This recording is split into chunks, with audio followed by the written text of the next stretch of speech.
merci également à Alice qui a contribué, en fait, qui a rédigé ce début. Maintenant, merci aussi à Maxime Werner, surtout, d'avoir fait le déplacement ici pour venir à la rencontre des jeunes de l'UM Strasbourg et du PEJ. Si vous avez quelque chose à dire sur ce qui a été dit dans le billet du mail. D'abord, merci de votre invitation. Et puis, non, c'est très bien d'avoir une introduction un peu poussée comme ça, au moins on passe toutes les premières questions. Et en fait, il faut dire que la jeunesse n'est en effet pas une identité homogène, on en parlera sûrement tout à l'heure. Mais il y a quand même une condition de destin qui est la même. Qu'on le veuille ou non, les jeunes qui sont dans les boîtes chic de Paris, celles et ceux qui sont dans les quartiers, auront d'une manière ou d'une autre le même pays, dans le même état, dans les années qui viennent, et on doit tous s'en sortir. Et puis il n'y a pas seulement la question de la jeunesse. La vraie problématique, c'est la transmission entre les générations. Je le vois quand je vais voir les miens, puisque on va me poser la question tout à l'heure, mais j'ai 304 parrainages et j'espère bien avoir les 500 le plus vite possible. C'est pas des mères de 22 ans qui me parrainent, sinon j'aurais aucune chance d'avoir les 500. Ce sont bien souvent des gens qui pourraient être mes grands-parents, qui sont agriculteurs, enseignants, retraités, et qui font le choix, ils sont très nombreux, d'investir sur la jeunesse, d'essayer de leur transmettre le fruit de leur travail, mais surtout des valeurs, une éthique, un rapport à la République.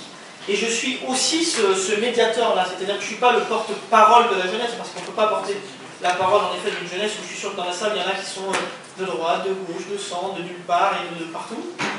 En revanche, il faut absolument, je crois, défendre la voix de la jeunesse, la porter comme une force entre les générations, comme le seul moyen d'avoir une politique d'avenir, parce qu'aujourd'hui, ce n'est pas tout à fait ce qu'on nous propose avec la dette publique, et surtout comme, si vous voulez, un esprit qui doit prendre le pas sur la morosité ambiante, la défiance, le rejet de l'autre, qui malheureusement prend de plus en plus de place. Voilà, c'était juste ça, mais merci beaucoup pour cette introduction brillante et à Claire, non, à Lucie, à Lucie qui l'a dit. Alice. Il y a trop de filles dans cette école, je suis perdu. Très bien, donc discours déjà. Bon, simplement, on va essayer d'articuler notre conférence autour de deux grands thèmes. Le premier, logiquement, étant donné que la jeunesse est pour vous, c'est ce qui vous donne de la substance, et de la substance aussi à vos idées. Bon, on va commencer là-dessus, puis après, plus s'intéresser à vous, plus personnellement, comment vous envisagez la présidentielle et comment vous abordez les différents enjeux qu'elle représente. Donc, pour commencer avec la jeunesse, si Jérémy, tu avais une question à lui poser. Maxime, merci d'abord d'être venu nous voir. Ma première question est au sujet de votre livre. Vous avez publié un livre dans lequel figurent 89 propositions. Et le titre de ce livre, c'est « Jeunes de tous âges, unis sommes-nous ». Donc, première question, de quels jeunes parlons-nous? Mais justement, on parlait il y a quelques minutes de jeunesse. Il y a deux types de jeunesse, il y a deux définitions à la jeunesse. La première, vous la connaissez, c'est celle de cet âge qui s'étire indéfiniment. Avant c'est simple, on allait au service militaire jusqu'en 95, on en sortait, on avait 20, 21 ans, on avait passé le permis la plupart du temps, et on trouvait rapidement un emploi, on s'installait, et on n'était plus considéré comme un jeune en vérité, on était considéré comme un adulte, comme un citoyen à part entière, que ce soit économique, social, politique. Et puis petit à petit, et on a eu besoin, à partir des années 70 d'ailleurs, quand le chômage de masse s'est installé, d'avoir une variable d'ajustement. Évidemment, il y a eu de plus en plus de jeunes qui sont allés dans les études parce qu'ils ne trouvaient pas de boulot, aussitôt. Et donc cette période qui est la jeunesse, une période qui a été un peu, on va dire, créée artificiellement. Vous savez qu'il y a quelques siècles encore, c'est pas tant que ça dans l'échelle de l'humanité, il n'y avait pas de jeunesse. À 7-8 ans, on était un enfant, puis après on était un adulte. C'est pas un exemple à suivre, mais enfin, on travaillait avec les plus vieux, on apprenait les plus vieux, etc. Cette jeunesse, elle s'étire, mais dans des conditions de plus en plus précaires. Donc, sur qui ça repose? Sur nos aînés, nos parents, qui ont déjà à s'occuper de leurs parents à eux. Et ça pose une vraie problématique de lien entre les générations, que certains appellent, et moi je lutte contre ça, le choc générationnel, toutes ces dimensions-là qui font qu'en fait, on fait des arbitrages, et c'est la politique, entre nos aînés et nous, alors qu'il n'y a pas d'arbitrage à faire. Au contraire, il faut leur donner quelque chose de commun. Donc il y a déjà cette problématique-là. Les jeunes, c'est-à-dire jusqu'au moment où vous rentrez dans la vie active, durablement, vous pouvez acheter un logement, avoir une famille, etc. Et puis il y a une autre question, c'est que la jeunesse, c'est un état d'esprit. Et d'ailleurs, il y a plein de jeunes en âge qui n'ont pas du tout l'état d'esprit de la jeunesse. L'exergue du bouquin donc, de jeux de tous les âges, unissons-nous, c'est une phrase de Camus dans L'Homme révolté qui dit « La vraie générosité envers l'avenir consiste à tout donner au présent ». C'est pas une définition de la jeunesse stricto sensu, mais je trouve que c'est ce qui dit le mieux ce qu'est cet état d'esprit-là, qui est partagé dans toutes les générations dans ce pays. L'autre jour, je parlais de la notion d'engagement. Avec le dernier survivant du groupe Manoukian, le 21 février, là, je vais demander au président de la République de transférer les cendres. Ça va être longtemps, mais on espère. Les cendres de Manoukian, donc vous savez, Manoukian, les résistants étrangers, au Panthéon, parce que ça, c'est un symbole de la France, c'est un symbole de l'engagement, et aussi de la jeunesse. Et juste pour terminer là-dessus, ce deuxième état d'esprit de la jeunesse, il a toujours existé dans l'engagement. Avant, c'était différent, c'était l'engagement militaire, par exemple. Pour devenir français, beaucoup prenez les armes pour nous. Ça a été l'engagement des entrepreneurs français aussi, et je l'ai entendu ici à l'EM, qui a une culture justement d'entrepreneuriat, c'est que les entrepreneurs français sont un peu différents des autres. On a une vision du long terme, une vision de rôle social de nos entreprises, donc c'était une forme d'engagement. Aujourd'hui, l'engagement, évidemment, il n'est pas politique, parce que je ne sais pas dans la salle, on ne va pas faire de sondage, ce serait trop triste, mais il y a à peine 1% des jeunes dans les partis politiques, et je les comprends trop bien, parce qu'on ne sert à rien dans les partis politiques. Soit ils veulent faire de nous des apparatchiks de bac à sable, donc on fait attaché parlementaire, on essaye de monter, on colle les affiches sinon, et d'un autre côté, on n'a pas la capacité à faire porter nos idées, à être élus parfois tôt. Donc cet engagement, c'est un peu la contre-démocratie, hein, comme dit Rosan Vallon. On est dans l'action politique, mais on n'est pas dans le même format, et on ne prendra plus le temps. On va prendre les positions, on ne va pas les attendre. Ça aussi, c'est la jeunesse, et c'est un peu, ça c'est Nietzsche qui le dit, c'est rentrer dans la vie par les coups. La jeunesse, c'est un état d'esprit, vous dites, mais quel état d'esprit, justement? L'engagement, mais y a-t-il d'autres valeurs? Aujourd'hui, en tout cas, c'est aussi une notion qui évolue, hein, ça évolue sans cesse. Il y a une question, là, je prépare en ce moment avec beaucoup d'associations et d'experts au programme éthique et écologique que je présente fin février, le 21. Il y a une notion vachement éthique dans la jeunesse. Il y a une conscience, alors à la fois citoyenne, conscience numérique aussi, parce que vous imaginez bien, je vois autour de toutes les universités partenaires de notre université, là, vous imaginez bien qu'il y a 40 ans, il y en aurait eu beaucoup moins. On est dans un monde où ça va plus vite, qui est plus ouvert, qui est globalisé. Donc la jeunesse d'aujourd'hui n'est pas la jeunesse d'il y a 40 ans. Et cet état d'esprit, primo, je dirais que c'est l'ouverture à l'autre, l'ouverture d'esprit. Moi je le vois dans ma génération par exemple. On a un rapport aux questions de société, aux mœurs, c'est une chose, mais même au multiculturalisme, qui n'est pas du tout celui des générations précédentes. Je comprends les générations précédentes, elles n'avaient pas la même expérience. Nous, on est complètement ouverts à ça. Et puis, en tout cas c'est ce que je crois, ce que j'espère, et j'ose porter ça à l'élection présidentielle. Je crois que la jeunesse, avant tout, c'est la force motrice de ce pays. Quand on a une jeunesse qui s'endort, quand on a une jeunesse qui déprime, quand on a une jeunesse qui ne sait pas où elle va, et encore pire, quand celles et ceux qui sont fermes sur leur vocation, sur leur choix, prennent la décision de partir de ce pays, enfin, c'est quand même incroyable. Tu parlais tout à l'heure des jeunes diplômés, étudiants qui s'exilent, etc. Moi, je sais un peu ce que c'est que l'exil. Ma famille a dû le vivre pour plein d'autres raisons. C'était pour fuir le fascisme en Italie et le génocide arménien dans l'Empire ottoman. Je peux vous dire que quand on fuit un pays, c'est qu'il y a des raisons. On ne fuit pas, enfin on ne s'exile pas en tout cas d'un pays où il y a un système social, scolaire, une certaine, évidemment, tout est amélioré, mais une certaine égalité des chances, un modèle, un vivre ensemble, une liberté d'expression notamment incroyable. S'exiler de la France, il faut quand même se poser des questions. Pourquoi on s'exile de la France, notamment les plus jeunes? Donc la jeunesse, je crois que c'est ça. C'est d'essayer de se mettre dans une filiation tout en développant son propre patrimoine. Oui, mais tout voir sous l'angle de la jeunesse, justement, tout présenter sous cet angle-là, est-ce que ça ne présente pas un risque de présenter une version sectarisée de la population? Alors là, je vais être très clair avec vous. Quand nos autres candidats à l'élection présidentielle, qui sont un peu différents de moi, bon, c'est vrai, font une politique publique qui s'adresse exclusivement à ceux qui votent. Ils prennent une sociologie, c'est pas très compliqué, moi je peux vous les citer, là, il y en a 5 ou 6. Hein. Ils regardent ce qu'est la France aujourd'hui, ce que veulent les électeurs, pas ceux qui votent. Nous on vote moins malheureusement, mais je vous incite à aller voter l'année prochaine, ça changera peut-être la donne, mais on vote un peu moins que nos aînés, donc ils regardent, voilà, ils leur donnent ce qu'ils ont à donner. Ça je trouve que c'est sectaire. Vous voyez ? Moi, je ne fais pas de politique pour une sociologie. et pas pour les jeunes non plus.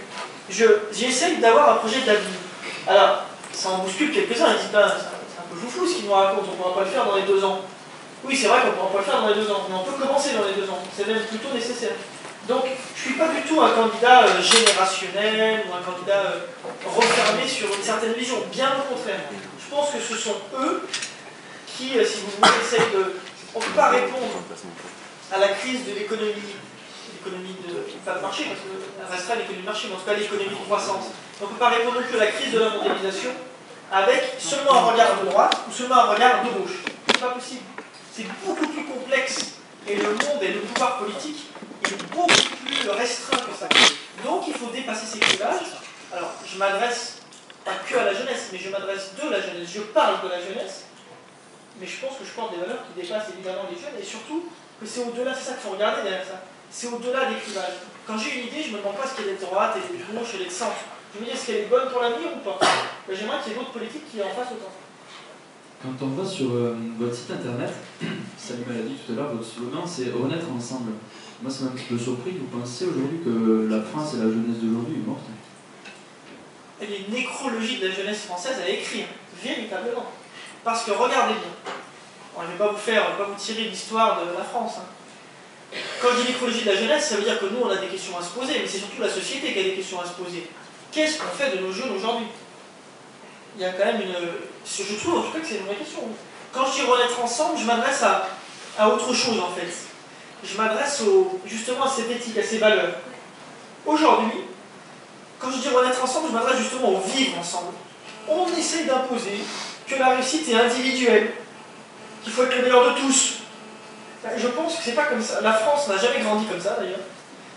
Et la France a une particularité dans le monde qui est justement ce rapport à la réussite collective. Ça veut dire qu'on ne peut pas être heureux toute la journée, on ne peut pas réussir dans tout. Il faut avoir un cadre qu'on définit soi-même, ça s'appelle la liberté, la responsabilité, et apporter finalement sa plus-value, pas dans le sens marxiste, mais dans le sens humain à la société. Et là, le problème d'aujourd'hui, c'est que si chacun tire de son côté, qui est le grand perdant au final? C'est la République. Je pense qu'on est d'accord là-dessus.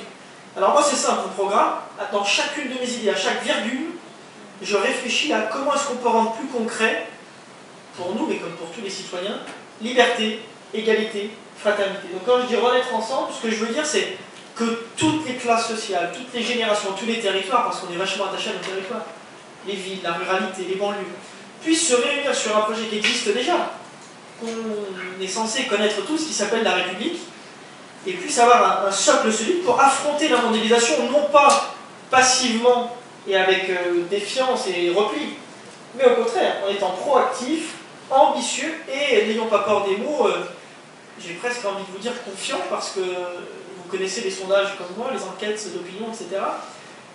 Le peuple le plus pessimiste au monde, c'est la France.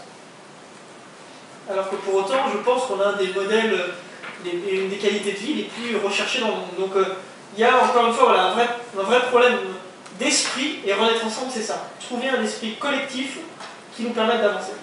Ok, donc je pense que tout le monde ici, y compris moi, comprend maintenant mieux comment est-ce que vous envisagez la jeunesse, comment est-ce que vous envisagez les jeunes, la jeunesse ou même les jeunesses. Donc pas question de chercher le conflit intergénérationnel, on l'a bien compris. Simplement, maintenant, juste avant d'aborder maintenant le thème de la jeunesse de manière plus frontale, avec des thèmes plus concrets, de manière chronologique, nous allons le voir. Une dernière question, on peut donc être jeune d'esprit à tout âge. Donc par exemple, j'ai bien envie de prendre l'exemple de Stéphane Hessel qui a lancé le mouvement Indignez-vous. Qu'est-ce que vous en pensez? C'est le plus jeune de nos responsables, pas politiques, mais de pensée. Vous savez que Stéphane Hessel a dû bousculer bien des jeunes pour qu'ils s'indignent. C'est là où quand même le truc est incroyable. Quand je dis jeunes de tous les âges, ça touche une réalité. C'est qu'aujourd'hui, ceux qui, entre guillemets, sont le plus concernés par l'avenir de la jeunesse, mais c'est nos aînés. Moi je le vois quand je vais voir les élus, les associations, etc. Nos parents, nos grands-parents, vraiment ont une inquiétude pour notre avenir qui est grande. C'est ce qu'on appelle le déclassement, justement, cette peur du déclassement. Ils se disent qu'ils n'auront pas la même vie que nous, ça va être plus difficile, etc. C'est vrai, mais on a aussi beaucoup de chance qu'eux n'ont pas eu. Moi, chez moi, ils faisaient pousser des topinambours dans le jardin, je vous parle jusqu'il y a 5 ans. Quoi. Donc, ils ont eu une peur qui est restée vraiment très très présente. Alors, ici, encore plus qu'ailleurs, à Strasbourg, mais nous, on est nés voilà, avec la conscience que la paix, on se trompe peut-être, on a peut-être beaucoup d'assurance là-dessus, mais la paix est un fait établi en Europe pour nous. L'emploi, bon, évidemment que c'est beaucoup plus difficile qu'auparavant, mais on s'est adapté, on est devenus un peu des mutants, des gladiateurs qui changent de boîte et de métier tous les 5 ans. Donc, on a cette capacité à s'adapter. Quand je dis jeunes de tous les âges, ce que je combats aussi, c'est le jeunisme. Vous savez, le jeunisme, c'est quoi? C'est de penser que la jeunesse, c'est un peu freudien. La jeunesse serait purement sexuelle, purement une énergie. C'est du délire. Ça. Les jeunes ne sont pas plus énergiques que les autres. L'énergie, elle est dans le cœur. Et donc... La jeunesse, c'est avant tout biologique quand même. On va forcer la nature à...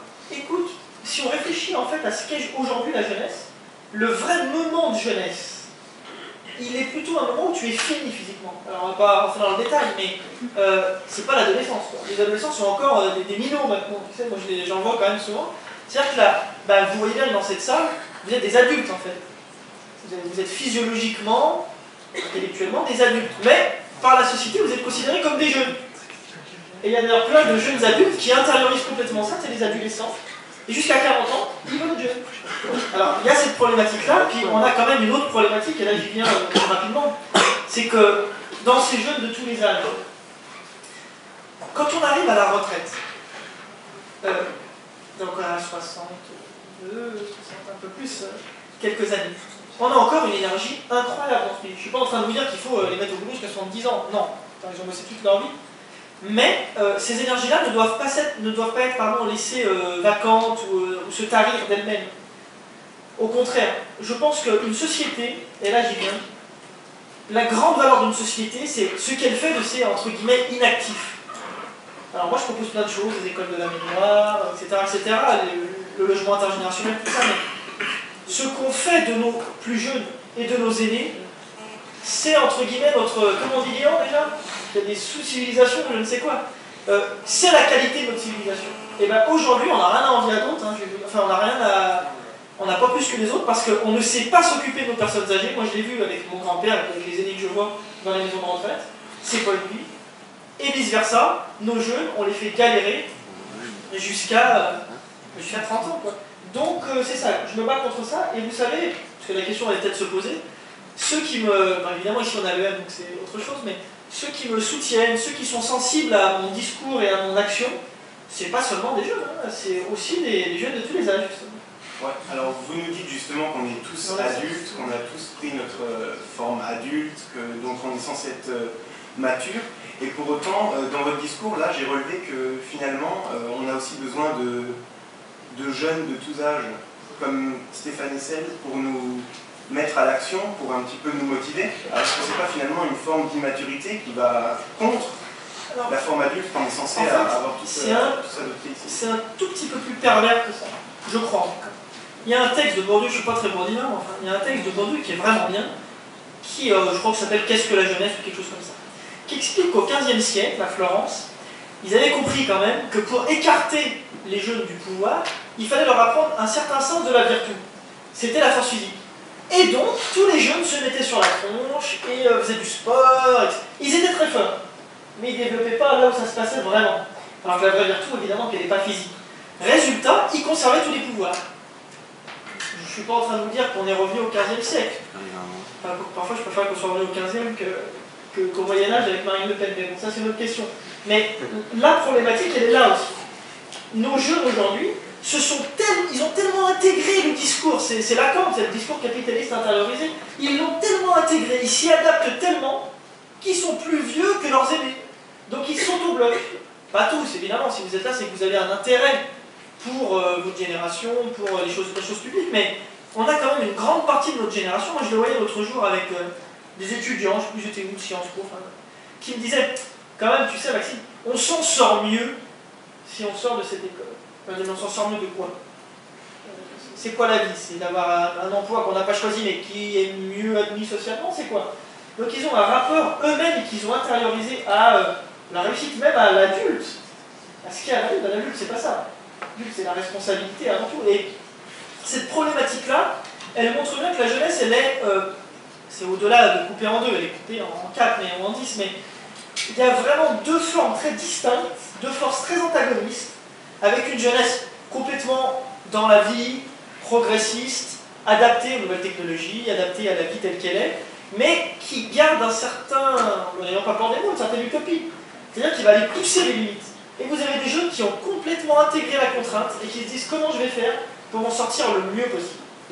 Et bien, puis vous avez les temps libres, vous avez tout ce qu'il faut. Résultat, on a une génération très complexe que les politiques ne comprennent absolument pas. Alors, je suis content de venir ici après Daniel Cohn-Bendit, c'est drôle parce qu'on n'est pas du tout les mêmes garçons, mais il a eu un engagement il y a très longtemps sur ces questions de jeunesse, mais au-delà de tous les débats politiques qu'on peut avoir, c'est quelqu'un qui a un rapport à la jeunesse, qui a un rapport beaucoup plus profond, plus complexe à la jeunesse. Mais dans la vie politique, il n'y en a aucun. Quand j'entends les discours, alors le Parti Socialiste c'est très caricatural, il nous cite un peu de rap, un peu de... Alors il y a une citation, c'est Nizan, c'est Nizan, il dit « Oh, je ne laisserai plus personne dire que 20 ans c'est le plus bel âge de la vie ». Tous les discours politiques sur la jeunesse commencent par là. C'est qu'ils n'y comprennent absolument rien. Donc, je suis bien obligé, en tant que jeune, qui, je l'espère, a une approche de la jeunesse et de ma génération, enfin des générations qui nous entourent, d'aller porter ce message-là. Et pour terminer là-dessus, mais je vous le dis si vous n'êtes pas au courant, on nous regarde. C'est-à-dire que nos aînés, vos parents, vos grands-parents, la France qui a construit quand même, hein, il y a eu du boulot et ça ne s'est pas refait tout seul, nous regardent avec beaucoup de tendresse évidemment, mais surtout d'attention et de... C'est pas de la pression, hein, mais je crois qu'ils ont hâte de voir ce qu'on va faire de leur pays, qui est mieux aussi, malgré les conditions, elles sont difficiles parce qu'on a une dette publique qui mettra, dans mon cas, si j'étais élu président de la République, ça va être difficile, mais 10 ans à se résorber avec mon programme, mais avec le programme des autres, je suis pas sûr qu'on a raison un jour. D'accord, donc les politiciens n'ont rien compris à la jeunesse, vous avez apparemment tout compris, donc je vous propose... Non, je dis pas que j'ai tout compris, mais j'essaye de comprendre, je suis là. Je vous propose de continuer sur le thème de la jeunesse, en l'abordant maintenant de manière plus frontale. Donc quand on est jeune, donc petit, si maintenant on part de manière chronologique, on a d'abord affaire au système éducatif. Donc il y a pas mal de réformes qui ont été engagées là, même sous le quinquennat de M. Sarkozy.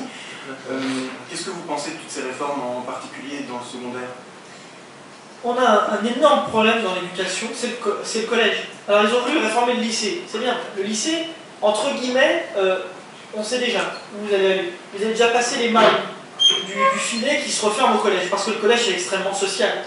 Il y a la refonte de la carte scolaire, etc. Mais quand j'entends la Hollande qui nous parle de 60 000 postes supplémentaires, Sarkozy qui nous dit on va encore changer plein de trucs, il fallait peut-être le faire avant, mais les deux ont tort sur le fond qui est il faut changer la méthode d'enseignement et le rapport qu'on a aux élèves. Pourquoi? Aujourd'hui, c'est ce qu'on appelle, alors vous me pardonnez mon anglais, il est vraiment mauvais, mais le teaching. C'est ça? Teaching, on dit comme ça. Teaching, donc c'est, en gros, c'est l'enseignement d'un socle commun de connaissances, qu'on a tous connu, hein. C'est la loi de 2005, alors est-ce qu'il est bon en maths, est-ce qu'il sait lire, c'est très important. Mais c'est extrêmement clivant socialement. Donc, les différences se font tout de suite. Si vous soyez dans une école au centre de Paris, ou comme dans mon cas, dans un petit village de 1500 habitants, c'est un peu différent. Et puis, au-delà de ça, il y a la question de l'échec scolaire. On est dans un monde incroyable où la souffrance psychologique croît quasiment proportionnellement aux richesses qu'on a. Enfin, c'est terrible. Pas qu'on a à titre personnel, mais à titre de société. Donc c'est l'individu incertain, la fatigue d'être soi, bon, Ehrenberg, vous connaissez ça très bien, et on se rend compte d'autant plus avec nos jeunes dans les écoles. Il y a une souffrance incroyable dans les collèges. J'étais dans un collège il n'y a pas si longtemps, où on est allé voir, il y a 10% des élèves qui disent qu'ils sont victimes de harcèlement. À 12 ans. Hein. Donc il y a une problématique de violence symbolique, mais de souffrance, qui est due aussi à cette construction d'identité, la jeunesse, et qui... si vous voulez, est indexé parce que la société dit la réussite, etc., au résultat scolaire, notamment, et à l'acceptation dans le groupe. Résultat, je le fais court, mais quand même c'est intéressant.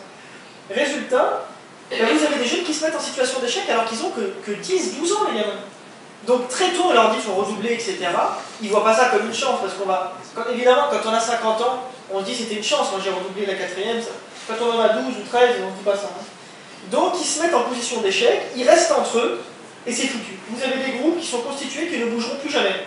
vous la trouverez certains en prépa, et d'autres en BEP ou même nulle part, parce qu'on a quand même 150 000 jeunes chaque année qui sortent sans qualification. Donc ce que je propose à la place, c'est qu'il y ait toujours ce système, mais qu'il soit compensé avec l'intégration de ce qu'on appelle le learning, donc l'apprentissage, pas dans les entreprises, pas à 12 ans, mais ça veut dire que par exemple, on supprimerait le redoublement au collège, on supprimerait le redoublement au collège, et à la place, avec les fonds, que c'est 800 millions d'euros quand même, que coûte le redoublement, on ferait des classes d'école ouverte où vous auriez moins d'élèves, des élèves qui ont un rythme différent, mais qui ne seraient pas vus comme des jeunes en échec, mais comme des jeunes qui ont besoin de reprendre goût à l'école. Alors ils auraient, pendant les vacances scolaires, du soutien le matin et l'après-midi, ça fait beaucoup d'horaires, c'est ça ou la maison.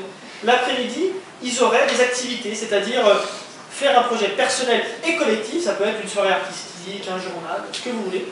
Je pense, ça va peut-être vous paraître un peu bisounours, mais moi j'ai pu le voir dans les aides où j'ai été au collège, je pense que ça aurait un intérêt, c'est de redonner goût à apprendre et surtout d'arrêter de les stigmatiser et de les pousser vers des formations qui ne leur plaisent pas. Parce qu'il n'y a pas de sous-métier dans ce pays, c'est pas le fils de taxi que je suis qui va vous dire le contraire, mais il y a quand même une valeur essentielle, c'est la vocation. Moi j'y crois. Heureusement, si à mon âge j'y croyais plus, je serais mal barré, mais je crois que chaque jeune peut trouver un métier qui lui plaît, qui lui permette de bouffer et d'apporter quelque chose à la société. Donc voilà, il faut changer le système éducatif et le regard qu'on a sur l'échec scolaire. Vous êtes quand même un beau rêveur, Maxime Bernard. Non mais supprimer le redoublement, ça c'est jamais vu que des classes ouvertes, comme vous dites, les élèves donc en situation d'échec scolaire puissent se reconstruire comme ça, c'est jamais vu.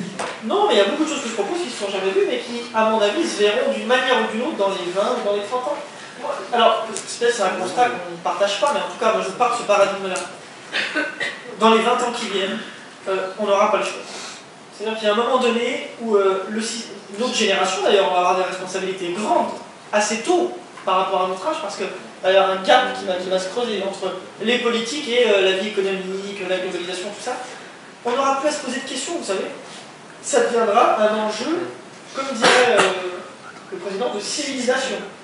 Si la France veut rester un pays indépendant, autonome, fort, respecté, il faudra que nos jeunes soient bien formés, aient une capacité à, par exemple, s'engager dans l'entrepreneuriat, s'engager dans la vie économique. Et aujourd'hui, c'est pas le cas. Donc, à mon avis, la question se posera même plus. Aujourd'hui, ça peut vous paraître un peu fou, mais il y a plein de trucs qui vous paraissaient bisounours il y a une vingtaine d'années, et qui aujourd'hui, par exemple, je vais vous donner un exemple très précis, je ne sais pas si on a notre ami le directeur ici, mais d'avoir une école qui est à mi-chemin entre l'université et la grande école. Il y a 20 ans, vous seriez allé dire ça aux universitaires, je peux vous dire que vous seriez fait remballer. Et aujourd'hui, c'est un modèle qui se développe petit à petit. Franchement, n'ayons pas peur de la rupture et de l'avenir. J'ai des idées, c'est vrai, peut-être un peu ambitieuses, mais heureusement, j'en ai une. D'accord. C'est la jeunesse.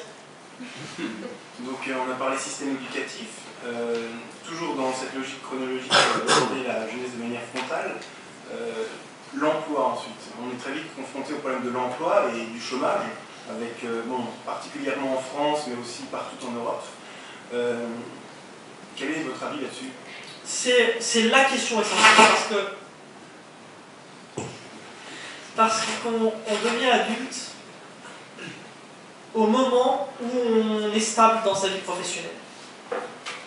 Et aujourd'hui, vous savez que les familles sont éclatées, etc. On n'est plus du tout dans les mêmes milliards de références, la République, l'État, la famille, la communauté. Et donc le travail, c'est le moyen à la fois d'expression, mais aussi d'affirmation premier. C'est-à-dire quand on est jeune et qu'on a entre guillemets un sous-boulot, parce que y compris quand on sort, pour vous c'est un peu différent, mais souvent quand on sort, y compris d'une grande école, on a une difficulté à trouver le boulot qui est à sa juste, je dirais, qualité, ou en tout cas à ce qu'on aimerait faire. Cette difficulté-là, aujourd'hui, on ne peut pas la contourner dans le système actuel. C'est-à-dire que vous pouvez faire tout ce que vous voulez. Je vous donne un exemple très concret. On veut développer l'alternance. C'est très bien de développer l'alternance. Mais alors comment vous... Tu sais, il faut penser, c'est ça aussi qu'on prend la jeunesse. Comment on fait si on n'a pas la bagnole, si on n'a pas le permis? Les jeunes, ils attendent, ils rougent le frein, c'est le cas de le dire, jusqu'à 18 ans pour pouvoir avoir le permis.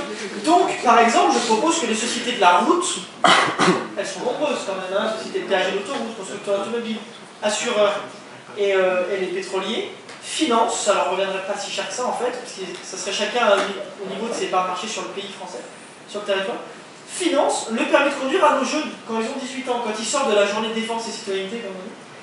Ça servira à quoi? Eh bien, tous nos jeunes auraient ce droit à la mobilité et ils pourraient aller trouver une formation, avoir une vie culturelle, associative plus riche. Ça, c'est très important la mobilité parce que ça change aussi dans la tête. Autre chose sur l'emploi. Le premier emploi durable, on a l'impression aujourd'hui que c'est un parcours du combattant qu'il faut le mériter, que c'est pas un droit en fait. Et on me dit, mais monsieur Werner, vous êtes fou quand même. C'est pas un droit d'avoir un boulot. Non, c'est pas un droit, mais enfin, dans une société comme la nôtre, avec les valeurs fortes que sont les nôtres, si on n'est pas capable, pour chaque citoyen, de lui trouver, enfin de se trouver avec lui, hein, mais un emploi qui lui convient, qui lui permette de faire vivre sa famille, c'est que franchement, il faut arrêter de faire de la politique. Hein. C'est qu'on n'y arrive pas. Moi, ce que je propose, c'est très global, donc je vous laisse aller sur le site et regarder le programme économique, mais avec le programme économique que je mets en place, on retrouverait de la croissance. Tu parlais tout à l'heure de la retraite. Tout le monde me dit, mais t'es fou, pourquoi mettre la retraite à 60 ans? Et puis, de toute manière, ça coûte trop cher. On va y venir, mais j'y viens un petit peu quand même. L'objectif, entre guillemets, c'est que nos aînés aient une place importante dans la société, par exemple dans ce qu'on appelle l'économie sociale et solidaire, le privé non lucratif, et commencent à transmettre leur entreprise, puis la valeur ajoutée, ce qu'ils ont appris, leur expérience. Ils peuvent garder l'activité, mais la retraite, ils la touchent dès 60 ans. D'un autre côté, c'est que les jeunes rentrent plus tôt dans la vie active, parce qu'on a déjà les qualités pour bosser à partir du moment où on sort des études, à partir de 23 ans à peu près. Dernière chose sur l'emploi, je crois que ça part aussi de la conscience, de l'estime de soi. C'est essentiel ça. Dire qu'on comprend la jeunesse si on n'essaye pas de les comprendre psychologiquement, c'est une connerie. Donc cette question d'estime de soi, elle est essentielle, et quand vous n'avez pas de boulot pendant 6 mois, 9 mois, 1 an, vous êtes obligé de retourner chez vos parents, enfin c'est dur quoi quand même pour son estime. Donc au bout d'un moment, je propose, c'est pas obligatoire, enfin, on vous y aide, que vous puissiez faire un service civique rémunéré à hauteur du RSA, qui vous permette de garder le pied, de garder une utilité, et vous serez accompagné, si vous n'avez pas trouvé de boulot pendant les 9 premiers mois, accompagné par le Pôle emploi, par une équipe spécialisée sur les jeunes, parce qu'aujourd'hui, vous savez, quand vous avez 25 ans ou 50 ans, vous allez au Pôle emploi, mais c'est pareil, on n'est pas spécifique sur les jeunes. Deuxième chose, il faut que le FISO, le Fonds social, qui a beaucoup d'oseille mais qui ne fait pas grand-chose avec, fasse une campagne auprès des décideurs, auprès des RH, auprès de la fonction publique, etc., pour montrer qu'avoir un jeune dans son entreprise, c'est une richesse. On peut développer plein de choses, la vie interne, réseau, les nouvelles énergies, etc. On a une richesse qui est sous-cotée. Donc, pendant quelques années, pendant 5 ans, c'est le temps d'un mandat présidentiel, si on veut que l'emploi des jeunes vraiment croît, eh bien, il faudra faire cette espèce de révolution copernicienne. C'est nécessaire parce que sinon, malheureusement, le système économique va de lui-même s'écrouler. Très bien, moi je vais continuer à vous voyez. D'accord, je vous vois. Vous parlez de premier emploi durable, et vous n'êtes pourtant pas sans savoir, si on revient sur le problème de l'emploi, là, que le président du Conseil italien, Mario Monti, il y a quelques jours, a quand même incité les jeunes italiens, mais en fait, par extension, les jeunes européens, américains, à se préparer à la disparition du CDI. Donc finalement, peut-on encore parler d'emploi durable et, voilà. L'Italie, pour être très schématique, mais c'est un peu différent, il y a le nord, le sud, il y a beaucoup de disparités quand même. C'est ce qu'on peut être dans 10 ans si on fait rien. En gros, j'exagère un peu, mais c'est ça. C'est-à-dire que les jeunes restent, c'est le pays au monde où les jeunes restent le plus tard dans leur famille, c'est 28 ans. Chez nous, c'est plutôt 24. C'est le pays au monde où il y a le moins d'emplois durables, c'est-à-dire, emploi durable, c'est-à-dire un CDI, pour être un peu schématique. Le moins d'emplois durables pour les jeunes. C'est le pays où, parce que ça fait partie quand même du problème de l'Italie. Comment dire ça? L'opacité, on va dire. Pour ne pas dire le crime organisé, tout est. Pas tout, mais ils évaluent à 10% du PIB quand même la part de plus ou moins de la mafia, en tout cas tout ce qui n'est pas légal. Vous imaginez bien que tout ça ne va pas dans les caisses de l'État, donc ne permet pas de financer l'éducation, le logement social, etc. Donc, c'est vraiment ce qui peut nous arriver. Alors que c'est un très grand pays, l'Italie. Mario Monti, c'est un très grand monsieur. Là, je l'ai vu il n'y a pas longtemps à l'Assemblée, il y a une semaine, il était là. C'est un grand monsieur, mais qui n'est pas dans le même rôle qu'un homme politique français. C'est un technicien. Je veux dire, il ne dit pas qu'il a une vision pour la société. Il dit, moi je viens... Un technocrate. Oui, mais un technicien, non. Le technocrate, c'est pas très gentil. C'est un technicien dans le sens où c'est un grand économiste, très grand économiste, qui va sortir l'Italie de la crise, mais en France, je crois que le CDI doit être la norme au contraire. En revanche, il faut changer le rapport pour les entreprises et les salariés. Aujourd'hui, ça dépend des secteurs. Si vous allez dans le BTP ou dans la restauration, c'est différent.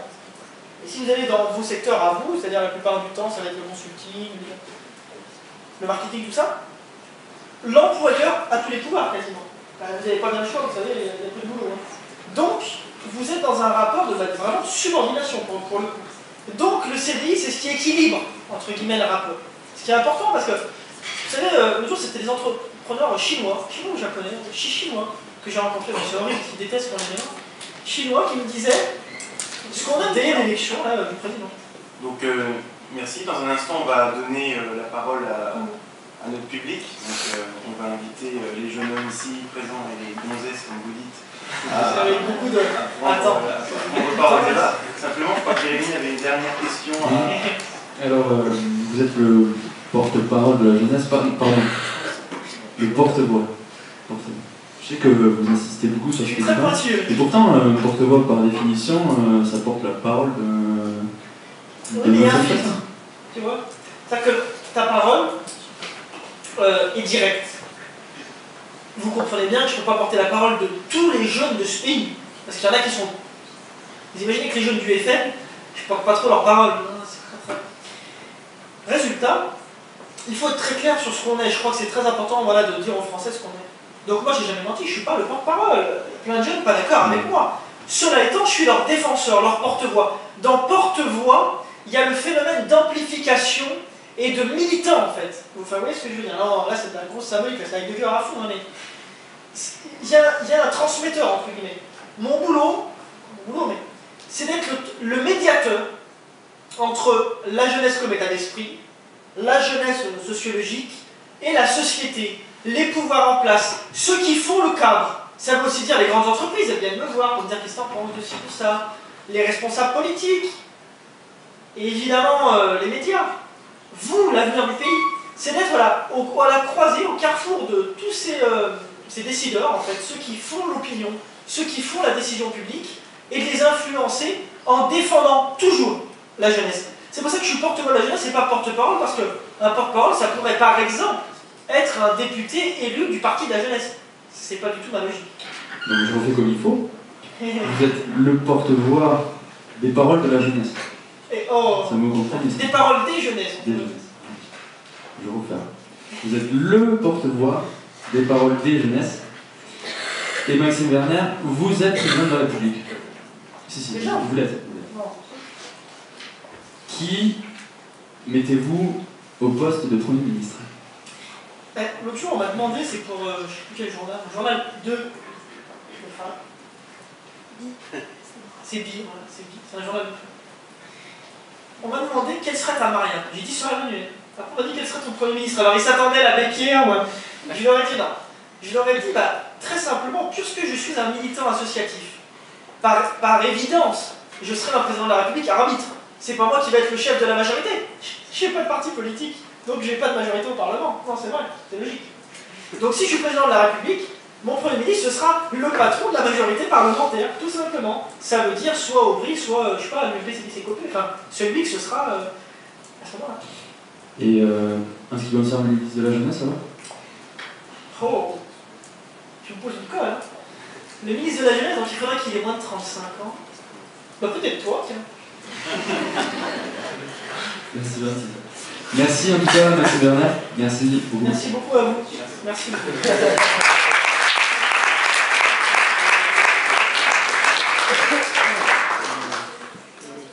Franchement, très joli. On va maintenant passer aux questions du public. Donc, si vous avez des questions dans la salle, n'hésitez pas à vous apporter.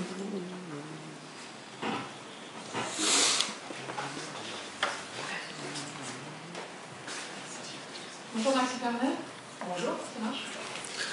J'ai vu votre programme présidentiel pour enrayer la crise, vous voulez créer un ministère du désendettement. Plus concrètement, ce serait quoi? Très concrètement, aujourd'hui, aucun homme politique n'est responsable devant vous du désendettement de ce pays. Le président de la République, enfin, on ne le sanctionne entre guillemets que tous les 5 ans. Un peu tard. C'est un peu tard si on veut changer de route, je veux dire. Donc il faut que dès 2012, on prenne la voie d'un désendettement clair, détaillé, programmé, comme on dit. Dans mon programme, puisque vous m'avez fait l'honneur de le lire, vous voyez quand même que j'explique comment on désendette. Je ne fais pas que dire comment on administre. Et donc dans ce programme de désendettement qui est très complet, où je me donne l'objectif, mais c'est plus qu'un objectif, c'est du concret, que dans 10 ans on aura enrayé, enfin on aura remboursé toute la dette publique de ce pays, il faut qu'il y ait un responsable de ça. Et il faut que ce responsable ne dépende d'aucun homme politique. Il faut que ce soit une espèce de Mario Monti à la française, on pourrait dire. D'ailleurs, il parle très bien français, il faudra lui proposer. Cet homme serait un technicien ou un technocrate, on peut dire, qui serait nommé par le président de la République pour une période de 10 ans. C'est-à-dire que pendant 2 mandats, on ne peut pas le bouger. Donc il n'y a pas de droite, gauche, centre. Quel que soit le président, c'est lui. Il n'est pas responsable devant le gouvernement. Il est responsable devant le Parlement, comme le gouvernement d'ailleurs. Et il rendrait compte tous les trimestres de l'utilisation des nouvelles taxes, dont la taxe Romain des Bois, dont on parlera peut-être, et donc du remboursement de la dette publique. C'est-à-dire que tous les trimestres, il expliquerait aux Français où on en est et l'état d'avancement sur les 10 ans. L'objectif, c'est que dans 10 ans, on ait remboursé toute la dette et que nous, notre génération, on aura quel âge dans 10 ans? On avait 89, 32, 35 ans. On aura l'âge des... Comment ils appellent ça? Les yuppies, là, les jeunes qui rentrent dans la... qui installent la société. Et bien ce sera nous, en fait, parce qu'on sera les électeurs, en gros, qui décideront des politiques publiques à mener du projet de société. On le fasse en notre âme et conscience, mais avec des billes, avec, si tu veux, une vision qui n'est pas handicapée par le fait qu'on a 1700 milliards d'euros de dettes, donc on ne peut rien faire. Mon programme, il ne tient la route que parce que j'explique comment on change le système et comment on arrive à désendetter et à avoir même un excédent budgétaire. Aujourd'hui, on est en déficit au moins jusqu'en 2015. Donc, en effet, il faut qu'il se pose des questions. Et ce ministre du désendettement, là non plus, je n'ai pas encore d'idée, mais il y en a quand même. À gauche, par exemple, le président de la Cour des comptes, Migaud, est un technicien de très bon niveau. Cahuzac est un très bon technicien. À droite, il y a des gens comme René Ricol, par exemple, Gilles Carrez, qui sont de très bons techniciens, qui pourraient l'être, et qui sont respectés par tous les clivages politiques. Donc, ce ministre du désendettement, je crois que c'est une condition sine qua non pour arrêter de changer d'avis tous les 6 mois. On a quand même un président, j'ai rien contre lui, mais enfin, on a un président de la République qui a changé la fiscalité tous les 2 semaines dans ce pays. Il y a eu 500 décrets sur la fiscalité. Toutes les 2 semaines, il y avait un décret. Ça a changé. C'est incroyable. Non, 250. C'est incroyable quand même. Il faut qu'on ait une direction claire pour désendetter le pays, et il faut qu'il y ait un ministre du désendettement. C'était clair ou pas la réponse? En fait, je crois que j'ai mal posé la question. Ah, vas-y. Pour désendetter la France, à côté de ça, en fait, vous voulez supprimer la TVA, l'ISF. Ah, en fait, tu me dis, explique le programme. Oui, d'accord. Non, mais enfin, je trouve que c'est totalement contradictoire entre vouloir désendetter la France et en même temps enlever les 2/3 du... Non, parce que j'entends ton argument, je l'entends tous les jours. Mais j'avais 2 solutions. Soit faire le pari, mais justement de l'explication, c'est-à-dire que je vais t'expliquer et tu vas comprendre. Ou soit, faire le pari du, de toute façon, personne ne comprend jamais, donc on ne peut rien proposer. Évidemment, j'ai fait le choix de l'explication, toujours. Ce que je dis, c'est qu'aujourd'hui, on a une vraie difficulté pour les entreprises, parce que ceux qui font le boulot, c'est pas que les fonctionnaires, quand même, c'est les entreprises. Un entrepreneur, un employeur, bon, comme vous voulez, avant même d'avoir vendu quoi que ce soit, il paye des charges patronales. Et comment il fait? Vous imaginez, une entreprise, notamment une jeune entreprise innovante, comment elle fait pour survivre alors que les banques ne lui prêtent plus, et qu'avant même de vendre un produit, c'est-à-dire qu'il y a une phase de développement, elle paye des charges toute la journée. C'est impossible, c'est intenable. Donc, notre innovation, elle est pourrie en France, elle est nulle. Parce que la moitié des boîtes coulent avant 2 ans. Ça veut dire avant d'avoir vendu un seul produit. La moitié des boîtes. Hein. C'est déplorable. Donc, ce qu'il faut faire, au lieu de faire comme aujourd'hui des allégements fiscaux, parce que c'est injuste, c'est comme l'histoire des 500 parrainages. Si tu as un système fiscal où tu as 30 milliards d'euros chaque année d'allégements fiscaux, c'est qu'il ne marche pas, c'est qu'il n'est pas juste. Donc on rétablit le truc, non, il faut changer. Ce que je propose, j'y vais rapidement, je ne voudrais pas tout monopoliser, mais puis tout est sur le site, hein, vous pouvez regarder. Ce que je propose, c'est de supprimer ce qui freine la compétitivité et le pouvoir d'achat des Français. Il faut qu'il y ait plus d'emplois, qu'il y ait plus de consommation, qu'il y ait plus de croissance, et plus d'investissement, et je vais venir après là-dessus. Donc ce que je dis, attention, on va la compenser, évidemment la TVA, je ne dis pas on va vivre sans impôts, je ne suis pas fou. J'ai beaucoup de défauts, mais alors ça, non. Ce qu'il faut, c'est si on supprime la TVA et les charges salariales, vous comprenez bien que les gens gagnent 30% de pouvoir d'achat. Oui, ça semble logique. C'est logique.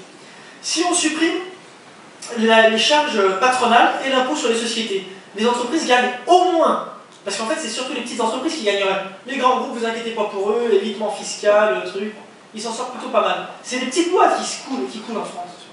C'est jusqu'à 50 salariés, et a fortiori jusqu'à 10 qu'on galère dans ce pays. Et c'est pas normal. Donc, si on supprime les charges patronales, ces entreprises-là, elles ont une nouvelle capacité, justement, à embaucher, tout en gardant le CDI. Ben oui, c'est ça le problème du CDD. Pourquoi ils ne veulent pas de CDI? Ils disent, putain, c'est un jour, il y a moins de boulot et tout. Là, au moins, on est beaucoup plus flexible parce que le rapport, il change. On créerait 3 millions d'emplois. 3 millions d'emplois, notamment en étant la retraite à 60 ans, parce qu'on pourrait la financer. 3 millions d'emplois, ça veut dire qu'il y a plus de pouvoir d'achat, il y a plus de production, il y a plus de consommation. Donc, c'est un cercle vertueux, en quelque sorte. Comment on fait pour compenser? Parce que c'est quand même beaucoup d'argent. Eh bien, c'est évidemment les entreprises, c'est bien normal d'ailleurs, qui paieront, mais elles paieront sur un impôt beaucoup plus juste que j'appelle la CAC, la contribution à la croissance. Ce serait pour toutes les entreprises françaises et étrangères, un montant indexé sur la somme de leurs ventes. 10% pour les produits, 18% pour les services. Donc, je vous fais un exemple, je sais pas, un Renault qui vend des bagnoles, il paierait 10% de leur chiffre d'affaires en France. Toyota aussi, même s'ils sont étrangers, 10% du chiffre d'affaires en France. Accenture, enfin dans les boîtes de conseil, quoi, qui vendent du service, du conseil, ils paieraient 18% de leur chiffre d'affaires en France. Voilà. Mais imaginez les groupes étrangers. Mais ils seraient heureux de venir mettre leur siège ici, ils paieraient que sur ce qu'ils font en France. Ils ne paieraient pas de charge salariale, patronale. Donc on aurait toute une réindustrialisation, une politique aussi de relocalisation qui nous permettrait de vendre français, comme ils disent aujourd'hui. Au-delà de ça, les entreprises françaises, je le fais court, mais vous êtes des étudiants aussi en économie, donc c'est intéressant, auraient un gain concurrentiel incroyable, c'est presque du dumping social, parce que le type étranger qui vient vendre en France, mais qui ne profite pas de la suppression des charges patronales, ben, il n'est pas fait de suite, quoi. Il faudrait qu'il vienne reproduire en France, pour profiter pleinement de ça, parce qu'il payera quand même la CAC. Vous voyez? Cette CAC, elle permet aussi à l'État d'arrêter de payer tout TTC, c'est 40 milliards d'euros quand même d'économiser, c'est plus de TVA. Et elle permettrait aussi à l'État d'arrêter de payer des charges patronales sur ses fonctionnaires, il y en a 5 millions, et sur les 2 millions de contractuels, comme on dit, de la fonction publique. Donc, en plus, la CAC rapporterait un peu moins que les impôts que je supprime, enfin on n'y serait pas très loin, il manquerait 40 milliards d'euros. Vous allez me dire, oh là, il est fou là, on perd 40 milliards. C'est vrai, mais on impose ce nouveau système qui, dans les 5 ans, grâce à la croissance, une croissance de 5% annuelle, avec une inflation normale, comme sans inflation supérieure, permettrait d'arriver au même niveau dans 5 ans, tout en comprenant bien qu'avec ce système-là où tu as 3 millions d'emplois créés, etc., on a moins de charges, on a moins de dépenses publiques. Mais en réalité, on passe d'un déficit public de plus de 90 milliards à un excédent public de 100 milliards pour rembourser la dette publique. Deuxième chose, je fais vite, hein, vous inquiétez pas. Deuxième chose, parce que j'aime bien raconter le problème. Deuxième chose, vous savez, on a un énorme problème avec les banques. Moi, je vais les voir. J'ai même dans mon équipe, je ne le dis pas trop fort, mais j'ai des banquiers, hein, j'ai des inspecteurs généraux des finances, généraux. J'ai un type même là, récemment qui est celui qui fait du trading haute fréquence D. Il est venu en me disant, je fais des progiciels de finance, je ne sais même pas ce que ça veut dire. Je lui dis, mais c'est quoi? Bon, en gros, je fais le trading haute fréquence. D'accord. C'est justement ce sur quoi je frappe. Aujourd'hui, 80% des actions et des obligations se passent par ordinateur en moins d'1 minute. Vous savez que la bourse de Paris, physiquement, elle n'est pas ici, hein. Elle n'est pas à Paris. Elle est à New York et à Londres, dans les immeubles des bourses, parce qu'ils gagnent une seconde de, je sais plus, il y a un nom, ils gagnent une seconde qui leur permet de gagner encore plus d'argent sur l'arbitrage et le pari. C'est pas juste quand même. L'économie, elle n'est pas faite pour ça. L'argent qu'on va mettre dans la banque, il n'est pas fait pour aller faire joujou avec, et pour gagner un maximum de bénéfices. Si encore il revenait dans l'industrie réelle, bon, je dirais, ok, bon, d'accord, la fin justifie les moyens. Là, c'est pas le cas.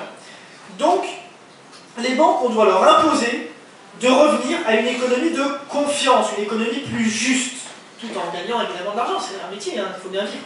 Résultat, je ferai une taxe que j'appelle Robin des Bois. Ça les choque un peu, mais il faut ce qu'il faut. Vous savez, au grand mot, les grands remèdes, on dit, non, c'est ça. C'est un grand mal, cette spéculation. Pour tout le monde d'ailleurs, pour eux les premiers, parce qu'ils vont tous se casser la gueule. C'est un grand mal. Résultat, je propose qu'on taxe, j'y vais rapidement, je propose qu'on taxe tous toutes les actions et obligations qu'on vend avant un mois, c'est-à-dire qu'on les a achetées dans le mois, quoi, à 7%. Celles qu'on vend avant un an, ça veut dire avant qu'il y ait eu des dividendes, ou pas d'ailleurs, 5%. Vous me dites, mais il est fou lui. Bah non. Acheter une action, vous vous rendez compte même que la plupart des citoyens, il y en a peut-être dans la salle qui achètent une action, ils ont un temps moyen de 7 à 8 ans. Donc eux, ils payeront rien. Il faut suivre ma logique. C'est tout à fait normal d'investir, c'est très bien. Eux, ils payeront rien. Vous avez compris donc, tout l'argent, la première année, c'est 600 milliards d'euros. C'est énorme. Puis ça va être dégressif parce qu'on va les chasser du temps. Là, ils vont partir un peu, les spéculateurs, ils font ça ailleurs. C'est pas grave, bon vent, c'est pas grave. Tu disais juste que la taxe Robin des Bois c'était un drame, etc. Mais c'est surtout que c'est pas ça, la Robin des Bois. Ah non, Toby, c'est autre chose. Moi, Oui, non, c'est taxe Robin des Bois. Oui, mais je te dis que le Robin des Bois, c'est pas ça, Robin des Bois. Il voulait pas l'argent des banquiers pour donner aux pauvres. Ah, bah attends. Il volait l'argent du fisc pour le redonner aux personnes qui étaient écrasées par les impôts. Mais j'y viens. Alors là, c'est passionnant, on rentre dans un vrai sujet. Enfin, les autres, c'était des vrais sujets. Elle est où la dette? Et tout le monde dit la dette, la dette, la dette, la dette. La dette, elle appartient à des banques françaises. La plupart. On a de la chance, hein, les autres, c'est chez les Chinois. Elle appartient en grande partie à nos banques françaises. Ça, c'est une chose. On va la payer, vous inquiétez pas, je pense que on va faire des fautes. Elle appartient à des banques françaises, mais deuxièmement, elle est où? La dette, c'est pas de l'argent qu'on brûle, elle est dans vos poches. Dans vos poches. Vous payez vos études avec. Vos parents, ils payent votre... Enfin, pas votre appart, mais leur bagnole avec. Mais c'est vrai. On a vécu à crédit, voilà, c'est la vérité. On va pas... Faut arrêter de dire que c'est nous aussi. Voilà, on a été irresponsables. Pas nous, 22 ans, enfin, nos pères politiques. Résultat, quand je dis une taxe Robin des Bois, c'est cette logique-là sur laquelle je frappe. Et pourquoi je parle de Robin des Bois? Bah, c'est pas que pour la symbolique, c'est pour... C'est un peu démago quand même aussi. Ouais, non. Qu'est-ce que ça veut dire démago maintenant? Franchement, si t'as des bonnes idées qui touchent tout le monde, c'est démago. Ouais, peut-être, ça va, peut-être démago si tu veux. Mais, donc résultat, ouais, c'est symbolique. Mais donc résultat, ces taxes Robin des Bois, elles financeraient quoi? C'est ça qui est intéressant aussi, c'est comment tu redistribues. Elle irait exclusivement à deux choses. Primo, le remboursement de la dette publique. Ça veut dire qu'on rembourserait aux banques, donc ça rentrerait dans leur caisse, vous avez en fait. On rembourserait aux banques ce qu'elles nous ont prêté avec une logique irresponsable. Irresponsable. De notre côté, nos politiques, comme elles d'ailleurs aussi. Deuxième chose, elle financerait ce que j'appelle la plateforme collaborative. C'est quoi? C'est un peu une bourse des PME. Moi je trouve ça super. Parce que j'imagine déjà dans ma tête, je sais pas, par exemple mon père, il a des taxis, il a pas de thunes, mais bon, disons il a 5-10 000 euros d'économie, disons. Il va dans la plateforme collaborative, il y en a dans toutes les villes. Les grandes villes. C'est un service, c'est une autorité administrative indépendante, financée par cet argent-là. Et sous l'autorité justement du ministre du désendettement. Il va et on lui dit comme à la banque, il y a trois profils, il y a ceux qui veulent prendre des risques, ceux qui veulent pas trop, ceux qui veulent pas du tout prendre de risques. Et au lieu d'investir comme tout le monde dans un livret A, parce qu'il gagne que 2%, il y va, et il permettra de financer les entreprises du coin qui ont besoin justement d'actionnaires. C'est pour les boîtes non cotées, on est d'accord, c'est pas pour aller en bourse. Pour les boîtes non cotées. Et vu que les banques ne prêtent plus aux entreprises, bah, ça leur permettra d'avoir des actionnaires du coin. Ça leur fera une plateforme collaborative, un échange. Moi je suis sûr que ça marchera, ça. Et ça permettra d'arrêter que ce soit toujours les mêmes, comme on disait en préambule de la réunion, là, comment j'ai dit, les initiés, là, ceux qui connaissent. T'inquiète pas, moi j'ai des copains, tu leur donnes un peu, ils te font 50%, ils connaissent tout. Hein. Là, mais chez moi, c'est pas comme ça. Donc que tous les Français aient accès à ça et puissent devenir des acteurs par leurs économies. Des acteurs du développement, de la croissance de notre pays, de la recherche, etc. Une dernière petite chose, c'est la question de l'impôt, en fait. C'est normal de payer des impôts dans un pays comme le nôtre où on a les meilleures routes d'Europe, des superbes écoles, des amphis tout neufs. Bravo. Eh bien, en fait, il y a un vrai problème dans ce pays, c'est que la taxation n'est pas la même selon que ce soit le travail, le capital ou le patrimoine. Vous avez remarqué ça? Et là où en fait c'est le plus taxé, c'est le travail. Parce que c'est taxé 2 fois, même 3 on va dire. C'est pas juste quand même. Enfin, moi je trouve que c'est pas juste. Donc j'aimerais que ce soit le même taux, si vous voulez, qui soit indexé sur le taux du travail, de taxation, d'impôt, si vous voulez, pour les revenus du travail, du capital et du patrimoine. Comme ça, on aurait une société plus juste. Parce que sinon, comment ça se passe?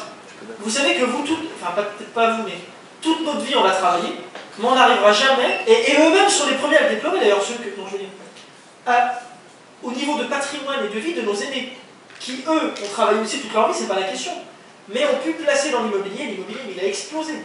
Dans certaines villes, ça a pris 3 fois le prix en 15 ans, vous imaginez? Il y a des agriculteurs de l'île de Ré qui payent l'ISF. Ils gagnent 500 € par an, ils payent l'ISF. Donc, cette question de patrimoine, cette question de capital aussi, il faut se poser la question. Comment on veut redistribuer, donc sur quoi on veut taxer? Je pense que l'assiette, ça doit être celle-ci. C'est mon sens de la justice. Vous avez le droit de dire que vous n'êtes pas d'accord, mais en tout cas, c'est ma vision de la justice. J'espère que j'ai été assez clair, mais s'il y a d'autres questions, n'hésitez pas. Faites plein d'autres questions, mais c'est juste parler du programme économique.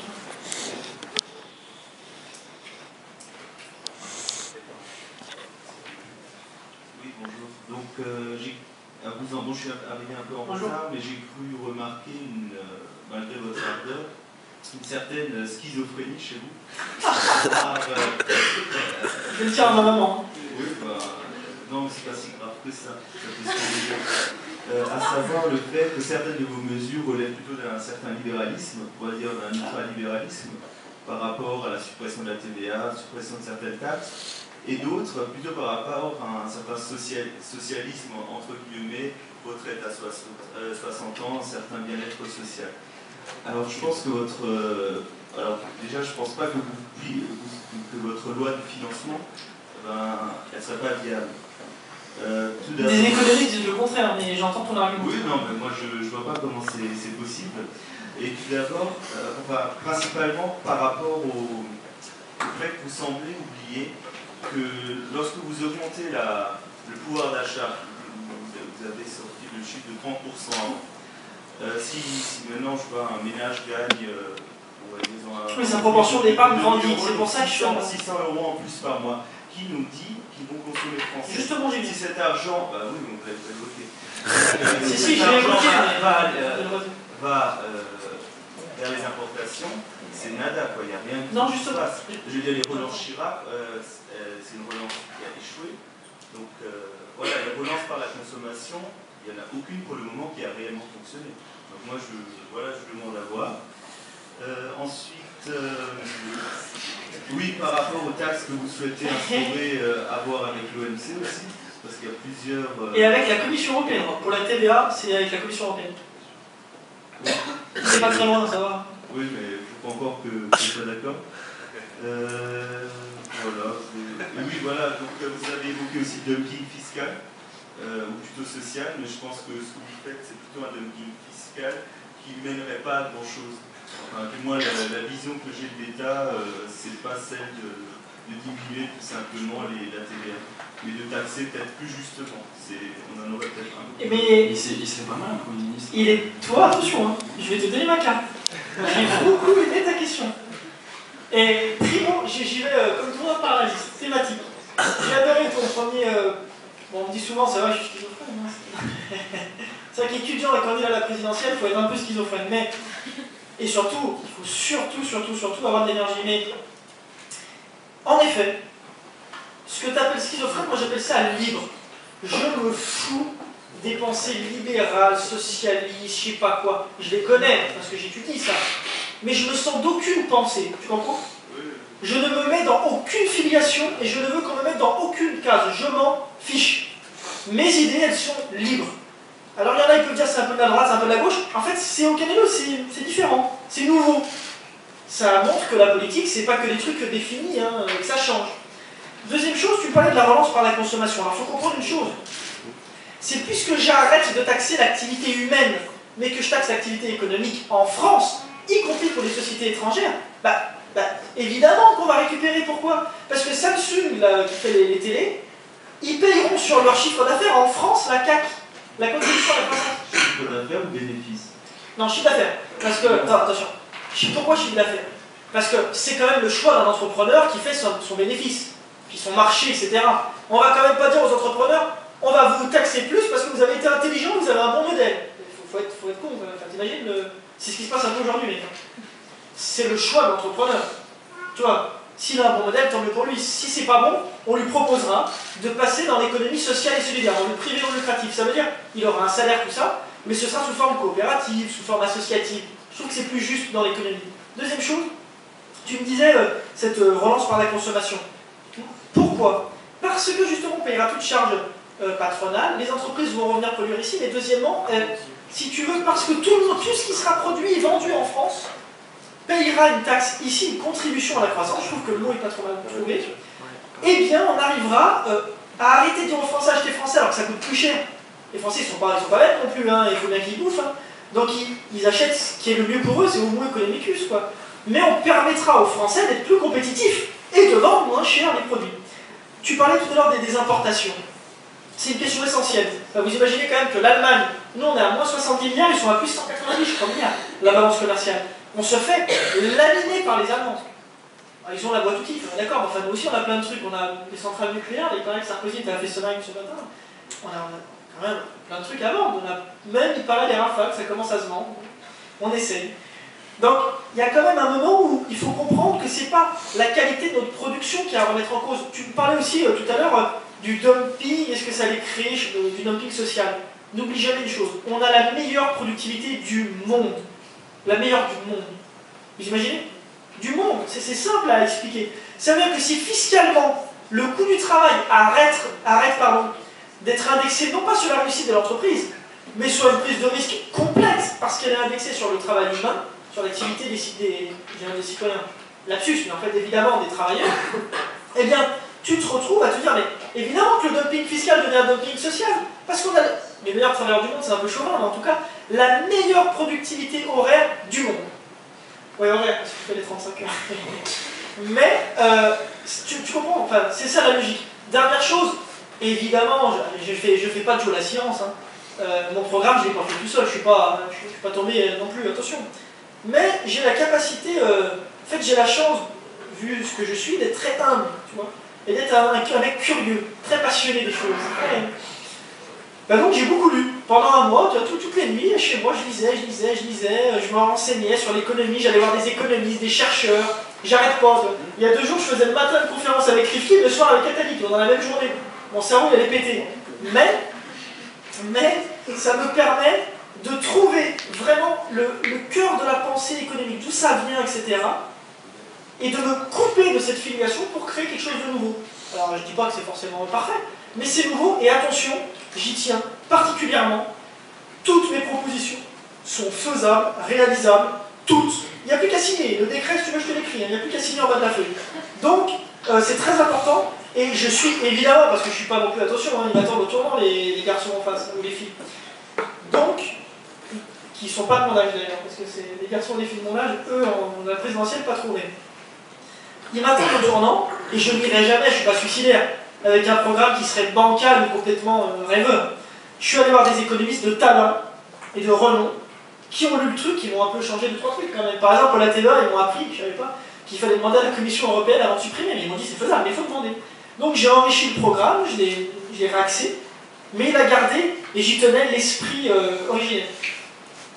Mais vraiment, ça me fait plaisir. Tout à l'heure, je te donne ma carte et puis tu iras voir sur le site le programme. J'aimerais bien qu'on. Non, mais je l'ai vu. Tu l'as vu? Concernant les économistes, je suis allé voir Généreux le jour où. Ouais, lui, il est très quand même axé. Qui est quand même un grand économiste à Paris. Donc, les économistes se contredisent tous un peu. Donc, certains voient ces modèles-là, d'autres modèles. Donc, tu me permettras de me remettre où?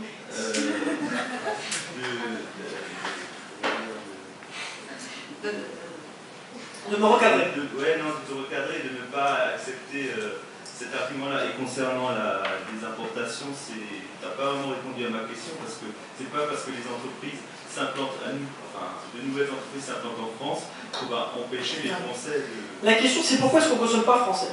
La réponse, parce que c'est trop cher. Et pourquoi c'est trop cher?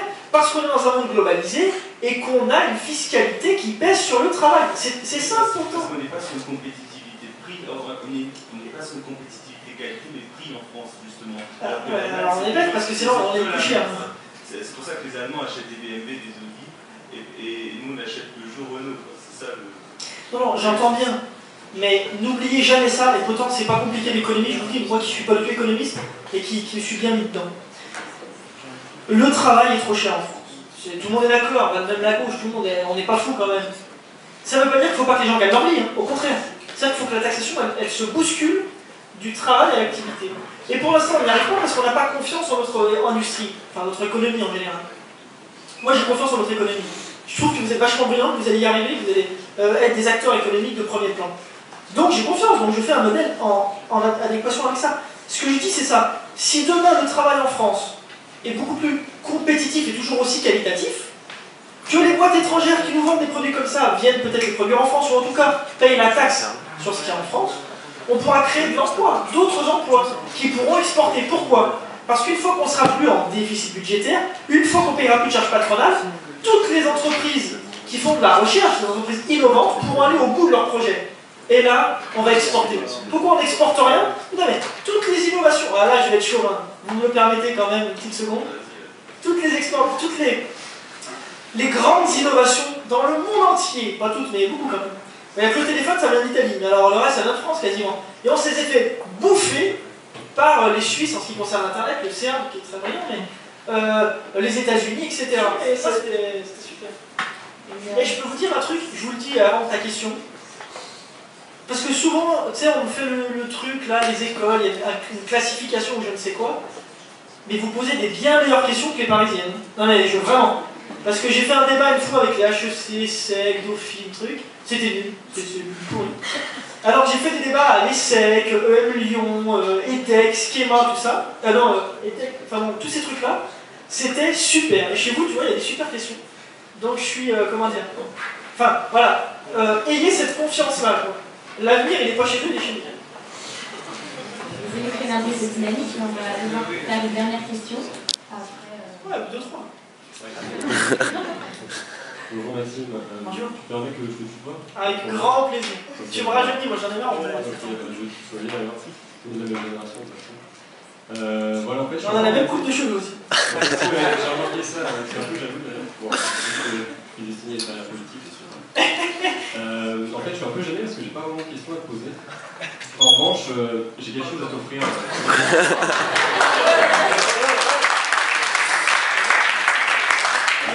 Voilà, t'arrêtes quoi. Le petit candidat, donc t'as porté le doigt au moulin parce que voilà, aujourd'hui je t'ai choisi un compte de Perrault et je vais t'offrir le petit succès.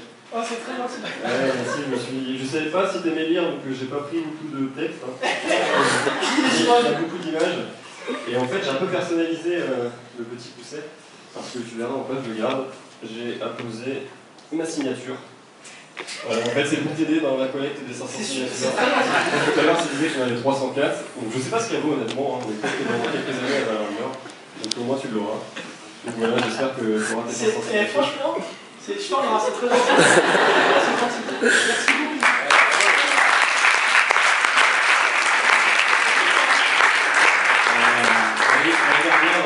Daniel, comme David, c'est un parti avec des chocolats un peu spécial. J'en ai dans mon sac si vous en voulez. Voilà. Et toi, tu repars avec un livre, donc merci beaucoup. Le lire, donc, voilà. Je suis touché. En plus, il m'en sort pas trop, hein, c'est un petit rouquin, c'est plutôt Dani comme Edith. Hein. On va changer. Merci beaucoup. Ah. Quand il y a un grand blanc comme ça, c'est inquiétant. C'est que la question dure à mettre. Ah ouais, c'est bon, c'est parti. Bonjour. Bonjour. Déjà, moi, j'ai pas de cadeau, désolé. Donc, voilà. Vous avez dit, bon, je vous lâchais un peu sur les questions de TVA, tout ça, économique, parce que je crois que Michael a bien fait son boulot. Il a même gagné une carte. Donc, moi, ma question, c'est plus concernant l'aspect assez jeune que vous avez mis en place. Bon, c'est une assez belle philosophie, voilà, d'essayer de rapporter, enfin, de faire un petit lien entre les jeunes et la génération plus âgée, on va dire. C'est une excellente idée, j'aime bien ce que vous dites un peu sur... Bon, j'ai pas vu le programme, je suis désolé. Ça va venir peut-être. Ouais, je vais peut-être le dire si... Peut-être qu'un jour on l'étudiera à Strasbourg. Comment? Ouais. Donc si j'ai le temps, je vais le dire. Merci. Ils sont durs, les jeunes. Ils veulent plus lire les programmes. Et donc, bon, toutes les idées concernant les aides, tout ça, bon, c'est intéressant, parce que moi aussi, je viens d'une ZEP. Tout ce qui sort, tout ce que vous avez parlé des jeunes dans les quartiers et tout, bon, c'est intéressant, pour moi aussi. Mais le petit problème, c'est que voilà, vous êtes axé sur les jeunes, et je me dis que les jeunes, déjà, on n'est pas nombreux, on n'est pas nombreux à voter. Alors, comment vous allez faire pour pour maintenant exprimer vos idées. Si voilà, déjà les jeunes ne vous suivent pas, ceux que vous suivez ne vous suivent pas, et comment vous allez convaincre les personnes d'un âge un peu plus avancé. Donc si vous dites comprendre les jeunes, si vous dites que les moins jeunes ne vous comprennent pas, comment vous pouvez comprendre peut-être les moins jeunes et donc leur montrer voilà, que vous n'êtes pas, comme vous dites, un bisounours. Voilà. En fait, j'ai une logique qui est très particulière, dont on me prête au moins le courage, c'est déjà ça, c'est de partir à l'élection avec un public, entre guillemets, qui en effet est très difficile. Je te donne un exemple. Donc moi, j'ai été candidat quand j'avais 18 ans, tout jeune, le jour de mes 18 ans, à Bron. Bron, c'est une ville de la banlieue lyonnaise qui fait 40 000 habitants, qui est une ville avec 2 quartiers populaires extrêmement compliqués. Pas compliquer les gens sont adorables, mais compliquer les conditions. Alors, je vous le fais en 2 mots, on nous a mis des unités de construction dans les années 50, les gens devaient rester 2 ans, ça fait 60 ans qu'ils y sont. Et des unités de construction aussi. Donc c'est compliqué, c'est une ville compliquée à laquelle je tiens beaucoup. J'ai fait l'élection. Au final, j'ai eu 4%, dans les quartiers populaires, ces fameux quartiers populaires, je fais entre 8 et 15%. Donc vous allez me dire, c'est pas avec ça que tu vas changer le monde, c'est vrai.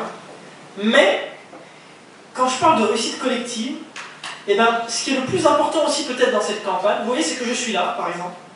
Ça ne va pas vous changer la vie, je suis d'accord, mais peut-être que ce soir, avant de vous endormir, ou demain en vous rasant, enfin pour les messieurs, vous vous direz... Ouais, je ne présage de rien, mais... Vous vous direz, c'était pas con ce qu'il a dit finalement, ce boss, tu vois. C'était pas con, et on peut faire plein de trucs. Et il n'y a pas besoin d'être fils de ministre pour faire de la politique. Et s'engager, monter une boîte, c'est aussi s'engager, il faut avoir une vision et un projet social. Et faire ci, et faire ça, etc. Donc, tu sais, il faut toujours commencer quelque part, tu vois. Et en effet, c'est difficile. Ah bah, ce serait beaucoup plus facile si j'arrivais et que je tablais ceux qui votent, c'est-à-dire les gens entre 55 et 70 ans. J'arrivais, j'ai bonjour. Voilà, ma cible, c'est vous. Comme font la droite et la gauche. Oui, mais c'est pas ça que je veux. Parce que, tout simplement, ce qui veut pas dire que ces Français-là ne votent pas pour moi, mais moi, je parle à leur avenir, tu vois. Et ils en ont encore un d'avenir, Dieu merci, on touche du bois. Donc, ils entendent quand même ce message-là. Et je sors du vote égoïste, entre guillemets. Tu sais, aujourd'hui, pourquoi les gens votent? Vote égoïste. Qui va me donner le plus? Eh ben, je vais voter pour lui. Moi, évidemment, c'est pas ça, c'est pas un vote égoïste. C'est un vote d'avenir, un vote d'adhésion, quoi. Donc, c'est un pari sur l'intelligence des gens, sur leur conscience citoyenne. Résultat, c'est un grand risque, tu sais. Là, bon, on touche du bois, je vais avoir mes 500. T'imagines, je fais 0,1%. Ah, je suis ridicule, enfin, c'est pas grave, mais je suis ridicule. Mais c'est pas grave, je me serais battu. Et au moins, dans la France entière, j'aurais rencontré des jeunes comme vous, bien, qui ont des idées, tu vois, qui se laissent pas... Tu sais ce que j'ai mis dans ta question, pardon de dire ça, mais... Aujourd'hui, on développe un esprit de critique chez les gens, tu vois. Ils critiquent pour rien dire. Lui, toi, t'as un esprit critique, c'est pas du tout pareil, tu vois. Avoir un esprit critique ou un esprit de critique. Vous avez l'esprit critique, mais vous êtes, je sais pas, vous êtes de l'entrain, quoi. Et ce qui est essentiel dans une campagne politique, c'est pas forcément le score, c'est très important pour peser, mais moi, c'est bien de peser. Mais ce qui compte le plus pour moi, c'est sur le long terme à quoi ça aura servi. Déjà dans mon équipe, j'ai rencontré des jeunes incroyables, merveilleux, qui viennent de partout. Ça vient j'ai un collégien, ça va du collégien à l'ENARC, tu vois. Ils sont pas très loin les ENARC, mais du collégien à l'ENARC. Et on a eu un esprit d'équipe, mais au-delà de ça, ça nous a appris la réussite collective. Quand j'étais à Bron, on était 39 citoyens de 23 ans moyenne d'âge, on est tous des quartiers, tous. On a montré dans notre ville que les jeunes des quartiers, c'est pas des brûleurs de bagnole, comme ils disent sur l'affiche du FM, là. C'est pas des sauvages, c'est des gens qui sont concernés par leur territoire, par l'avenir de leur territoire, des gens engagés. On a changé le regard qu'on avait sur nous, tu vois. Ça, c'est très important. Donc, en effet, électoralement, je suis un peu sur une pente fragile. Je le sais, sur une crête, c'est comme ça, hein, sur une crête. Mais tu sais, il faut avoir du courage, on est jeunes, quoi. Si c'est pas maintenant qu'on va se battre pour ça, quand va-t-on le faire? Et puis moi, j'ai rien à perdre. Hein, mon budget de campagne, ça doit être un jour de budget de campagne des autres. C'est 3-4 millions. Et pour autant, on va chercher autant de parrainage qu'eux, on voit autant de monde et on se bat. Parce qu'on fait ça à l'humain, tu vois. On contourne les problématiques des grands partis qu'ils imposent, etc. Donc pour répondre à ta question, évidemment que je prends le risque de faire un score très petit, c'est vrai. Mais en même temps, je me donne à fond pour aller rencontrer celles et ceux que ça va toucher, que ça va concerner. Et j'ose espérer, je touche du doigt, que dans le temps qui vient, par exemple dans les choix, pas moi, on s'en fout, moi, mais ce que je vous dis, ce message-là, dans les choix que vous allez prendre dans votre vie professionnelle, votre personnelle, dans les années qui viennent, dans votre esprit, vous qui avez entendu toute votre vie, et moi aussi je suis de 89, donc tu sais, la crise, le mur et tout, j'ai entendu ça toute ma vie. Toute ma vie, on m'a dit, mais c'est foutu, Maxime, mais qu'est-ce que tu me fais là? C'est foutu, rentre dans une boîte, fais de l'oseille, c'est foutu et tout. Et bien, pour une fois, vous aurez entendu, alors à la télé ou ici, quelqu'un d'autre qui vous dira, mais non, c'est pas foutu les amis. On peut faire quelque chose, on doit faire quelque chose, on a les moyens de faire quelque chose. Alors ça peut vous sembler un petit peu idéaliste, mais ça n'est pas du tout. Pas du tout. Et je peux vous dire que si je faisais ça en Inde, en Chine ou dans un pays comme en Turquie où j'étais l'année dernière, où il y a une démographie aussi qui favorise, parce qu'ils sont majoritaires, chez nous tu l'as dit, on est 19% de la population, c'est pas beaucoup, eh ben je serais beaucoup plus entendu, mais c'est pas grave. Je me bats pour que dans cette société, et je fais, parce que vous n'avez pas été forcé à devenir une tribu, non?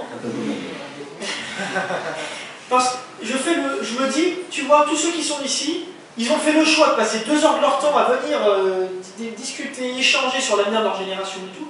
C'est que c'est quand même des gens engagés qui ont une conscience de la vie, quoi, citoyenne.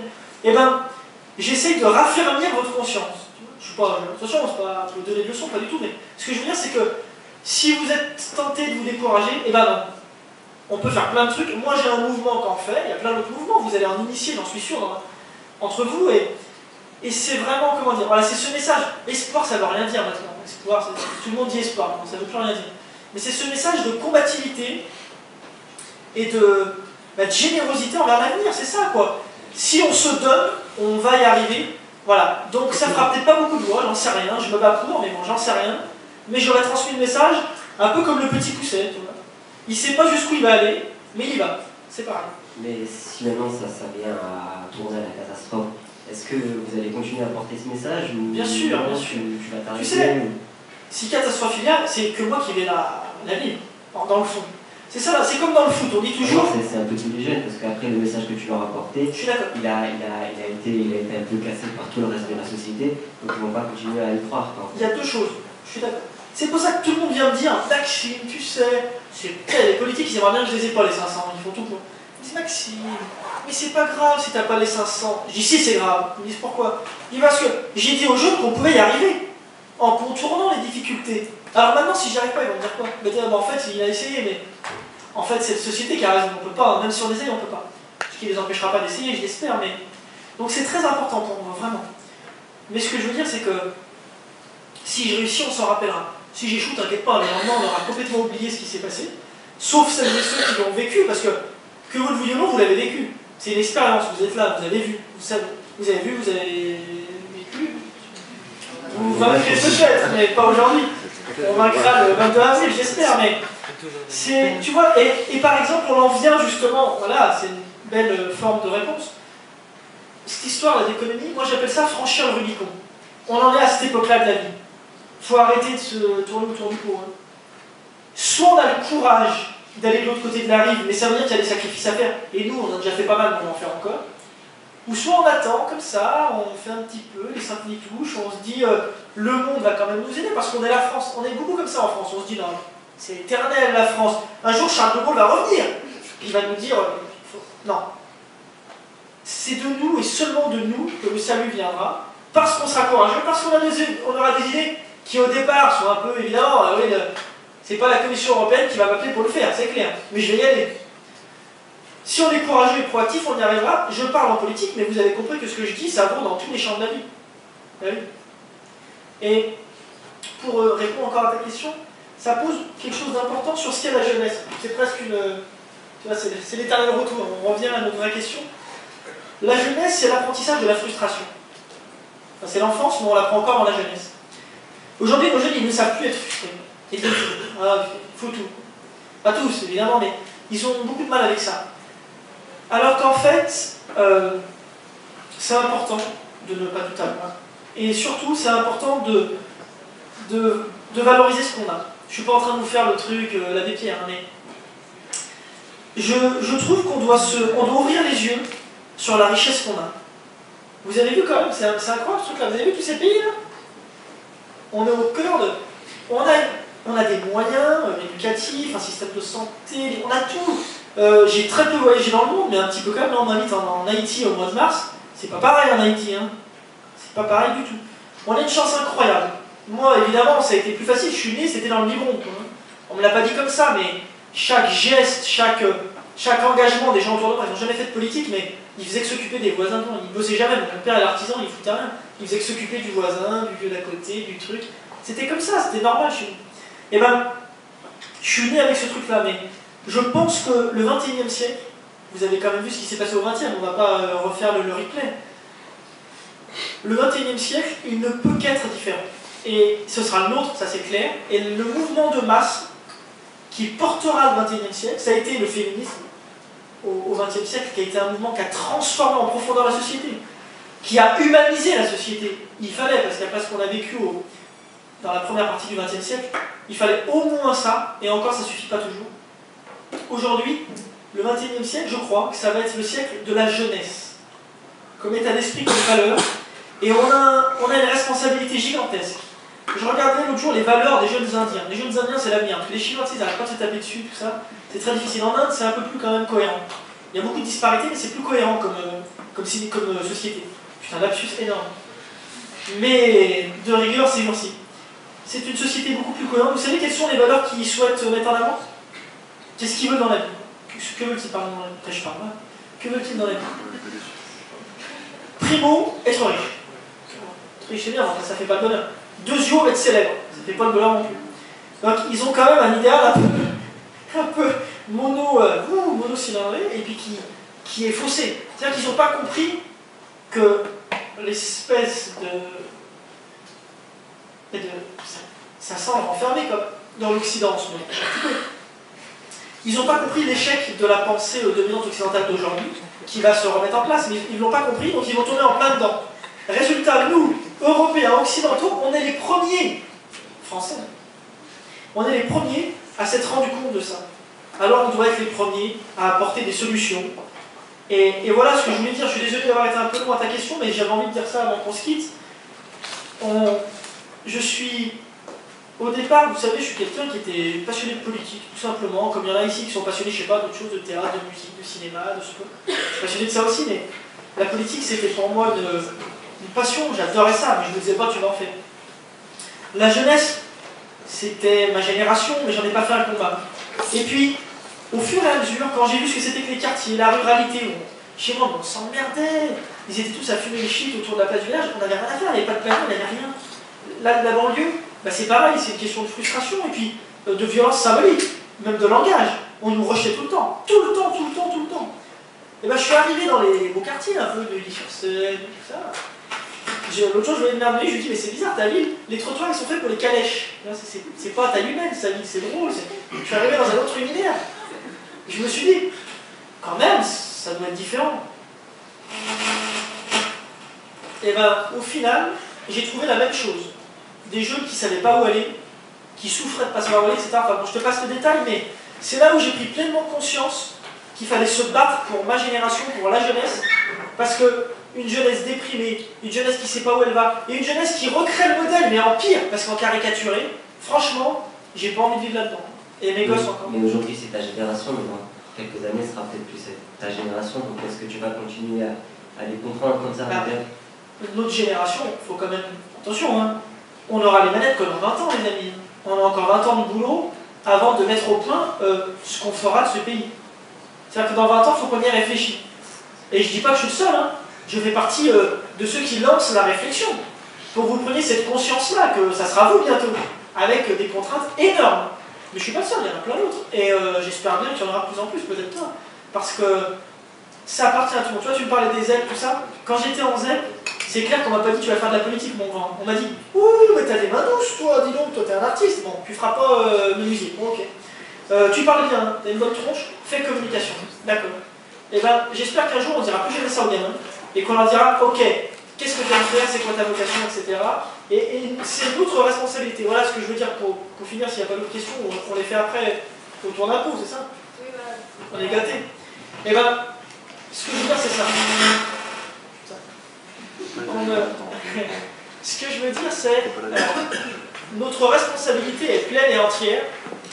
Et on doit s'engager, aller voter. Enfin bref, je ne vous fais pas le discours moralisateur, vous le connaissez déjà très bien. Et je vais continuer à faire le petit pousset. Et puis on va prendre un pot, et celles et ceux qui veulent garder le contact, moi j'aime bien faire ça, et ben je vais vous donner ma carte. Donc vous venez me voir. Et on va prendre un pot. Merci infiniment à toi, et à tous, et à tout de suite.